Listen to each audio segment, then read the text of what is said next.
Hi again, and welcome to the third part of this exploration of collective bargaining and negotiations in the modern workplace. Just to go through what we covered last time, we were looking at some of the terminology that's used in collective bargaining in the UK and the phraseology that goes around all of that as well, so you can understand a bit better what's happening if you ever end up in that kind of situation.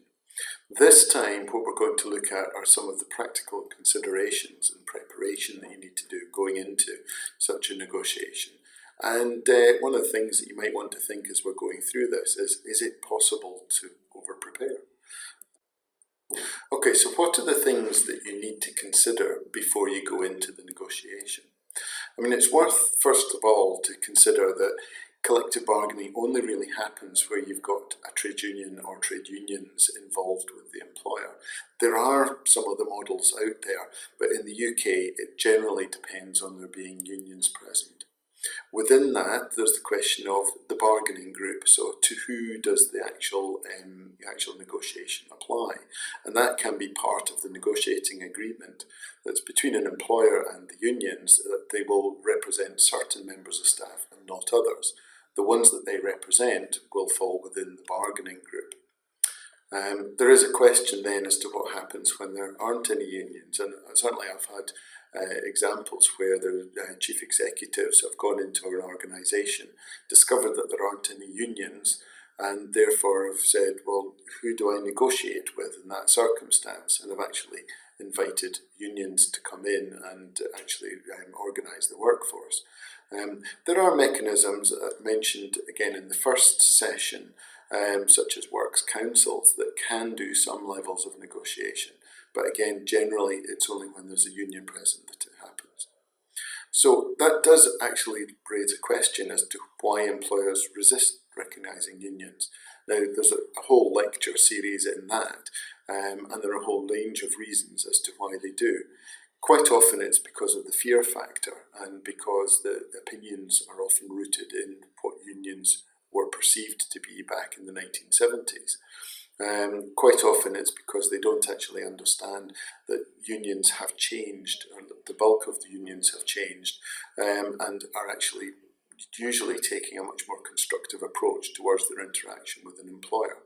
So there's a whole range of things that may need to be considered in there that I don't really have time to actually go into at the moment, but I thought it's a useful question to pose for at least you to have a think about.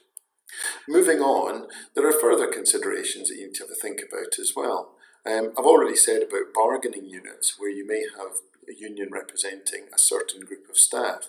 Well, you may actually have several different unions, each of which represents a different demographic within the workforce. And then the employer has a real question to decide, well, do they have a single table negotiation, assuming they can get all of the unions to cooperate to that level, or do they negotiate separately with each of those unions and each of those groups of staff? It's obviously far simpler for everybody involved if you can do it all at one table, but sometimes there are fundamental differences of opinion between the unions that mean that they won't be able to sit at the same table, and sometimes the employer sees advantages in actually discussing things separately, but rather than having issues that aren't relevant to certain groups of staff negotiated at the same table as others. So there are a number of things there that need to be considered. That will probably be covered by the bargaining agreement though. Half of the battle in the preparation is actually how the trade unions interact with each other, and that's part of their preparation and going into it, particularly where the unions need to agree a claim between them, which they may or may not be able to do, and whether or not they actually submit a claim. The claim is usually part of the process, but it isn't absolutely necessary.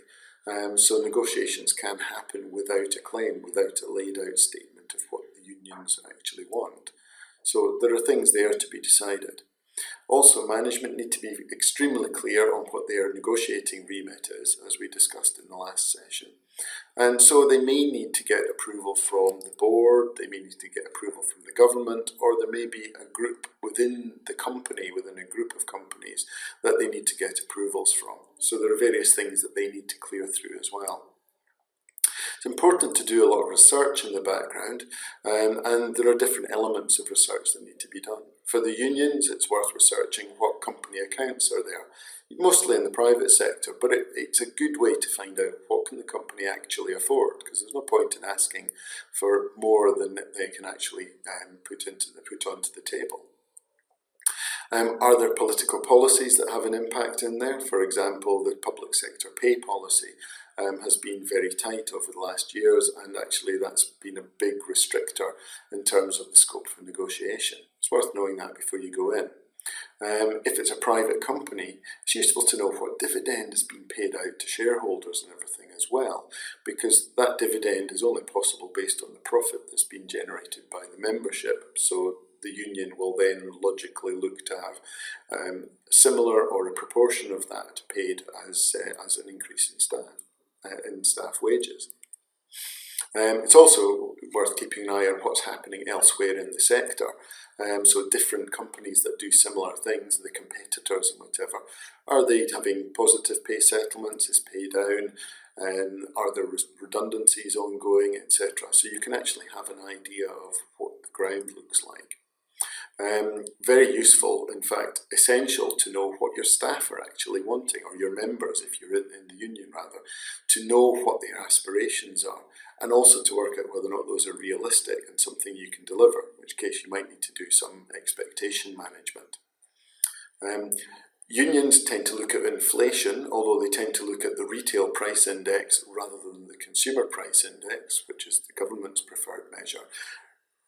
Traditionally, that was because the RPI included all housing costs, whereas CPI didn't, although there's been some modification to CPI to make it a slightly better reflector of what the actual costs of the average worker might be. But unions still generally prefer to look at RPI. There's various bits of information from the management that the ACAS Code of Practice tells them that they ought to provide. So that'll cover things like sort of staff in post, number of time in post, breakdown of gender, and any other protected characteristics, etc. If that information is available. And there may be other things that are more specific. From the management side, it would be a good idea for them to actually research what the union policies and priorities, maybe campaigns that are ongoing, might be for each of the unions that they're going to be sitting down with. So if there's a campaign on an issue, then you can expect to have something, whether it's a political statement, a small p political statement, or whether it's part of the claim that relates to that campaign. Again, look at what's happening elsewhere in the industry, because if your competitors are paying more than you are or giving bigger increases than you are, then you may have a problem retaining your staff or attracting new staff. So it's worth looking at that kind of thing. You'd also be well advised to look at the pay data, so it's breaking down your staff by what their current pay is, what their grade is, and what the gender breakdown is within each of those grades and pay levels, how long people have been in post, and maybe other things that are relevant, on the anticipation that the unions will be requesting that. So it's good to have that researched beforehand. It looks professional to have that to hand. And then you move on. And obviously I said earlier that was all covered by ACAS Code of Practice, and it's actually Code of Practice 2, and there's the reference down at the bottom of the screen. A new requirement that's come in is gender pay gap reporting, and this is part of the government's efforts to try and close the pay gap. Although the Equal Pay Act has been in place for more than 4 decades now, there's still a significant gap between the pay that women get and that men get. So employers are now required to publish these various things. I won't read them out, I'll let you read them yourselves. And they have to publish those on the employer's website and a designated government website, and they have to do that annually, and those will be on the website for 3 years. So this is an increasingly tight area, and information obviously employers will need to pull together. It's also worth remembering that negotiations are undertaken by people, and that people come in all sorts of different sizes. Now, the 4 personality types here, illustrated very handily by Larson, I've met all of those in negotiations, and they all have a different impact on the way the discussion runs and the way the negotiation goes. If you can anticipate that and react accordingly, it can make life an awful lot easier. Of course, the next thing you need to have is an appropriate strategy going into the negotiation. So going through, these are areas that you've thought about, you've obviously covered before, but what's in it for them as opposed to what's in it for us, so you can get the balance between the two sides, aiming for that win-win, hopefully. What style of negotiation are you aiming for? The different styles that are generally recognised are competing, which tends to be a bit more aggressive. Some negotiators avoid the conflict, others move to compromise, and some people just concede a point. Of course, the ideal would be that you're looking to have a collaborative, cooperative relationship, which is what you tend towards when you move into partnership. Now, these are actually negotiating styles that are drawn from the Thomas Kilmann conflict mode, and I've given you a reference related to that. It's worth checking it out. It's largely actually based at individuals establishing what their preferred negotiation style is, but it is quite useful actually as looking at as an adjunct to collective negotiations as well. Of course, before you actually start the negotiations, you may want to have some informal discussions. And those can possibly inform what goes into the ultimate claim that the unions submit to management, or the remit that management seek to have cleared in their appropriate mechanism. That really depends on whether or not you've got a good relationship, but it can also be a significant part in actually developing a positive relationship. It's a great opportunity, if you can do it, to run through some of the scenarios and maybe test the water on some of the things that you're thinking about running past. So again, you can anticipate the pinch points, anticipate where you might have a fight, and work out what some of the arguments might be, or change your tack completely if it's going to be too problematic. And it can be very useful for managing expectations, and that can be going in either direction as to whether or not the unions are going to be able to accept certain proposals coming from management, or if management are going to have any kind of scope to meet the aspirations of members coming from the union.